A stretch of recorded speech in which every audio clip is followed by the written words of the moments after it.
జిల్లా పదవ పాములు జిల్లా కలెక్టర్ గారైన సందీప్ కుమార్ ఝా గారు, డిఆర్డీఏ పీడీ శేషాద్రి గారు, మున్సిపల్ కమిషనర్ గారు, పీడీ హౌసింగ్ శంకర్ గారు, అలాగే మార్కెట్ కమిటీ చైర్పర్సన్ స్వరూప గారు, మిత్రులు cess committee cess chairman Chikkala Ramarao గారు, దాంతోపాటు ఇక్కడ ఇందిరమ్మ కమిటీలో ఇళ్ల ఎంపికలో క్రియాశీలక బాధ్యత వహించి పారదర్శకంగా ఇళ్లను లబ్ధిదారులను సెలెక్ట్ చేసిన ఇందిరమ్మ కమిటీ సభ్యులకు, అలాగే పార్టీ వివిధ హోదాల్లో ఉన్న పెద్దలందరికీ శుభాకాంక్షలు తెలియజేస్తూ, ముఖ్యంగా ఈరోజు సిరిసిల్ల పట్టణంలో 882 ఇళ్లకు ఇందిరమ్మ ఇళ్ల లబ్ధిదారులను ఎంపిక చేయడం జరిగింది.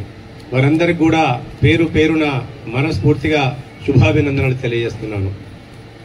మీరందరూ కూడా 16 నెలల 18 నెలల క్రితం ఈ రాష్ట్రంలో కాంగ్రెస్ ప్రభుత్వం అధికారంలోకి వస్తే పేదవాడి కల సాకారం అవుతుంది, ఎక్కడ ప్రజాస్వామ్యయుతంగా పరిపాలన కొనసాగించబడుతుంది, పేదల కష్టాలన్నీ కూడా దళిత బడుగు బలహీన వర్గాలకు మైనారిటీలకు అండగా ఉండే పార్టీ కాంగ్రెస్ పార్టీ. కాబట్టి తల్లి సోనియా గాంధీ గారు తెలంగాణ రాష్ట్రంలో ఎవరైతే అసూలు బాసినరో ఆ అమరుల ఆశయాలు నెరవేరడానికి, వారి తల్లుల గర్భశోకం యొక్క దానికి ఫలితం ఉండాలని చెప్పి మీ అందరికీ కూడా గౌరవ ముఖ్యమంత్రి యనమల రేవంత్ రెడ్డి గారికి అనేకమైన హామీలు ఇప్పించడం జరిగింది. వాళ్ళ అందులో భాగంగానే 6 గ్యారంటీలను ఆ రోజు ఎన్నికల ముందు ఇవాళ మీకు ప్రకటించడం జరిగింది.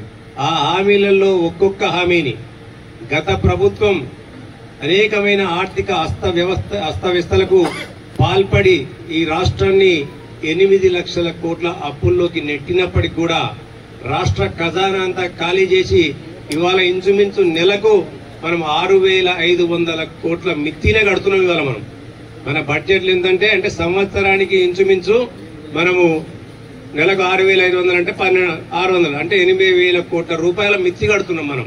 అంటే గత ప్రభుత్వం చేసిన అప్పుల వల్ల మనకు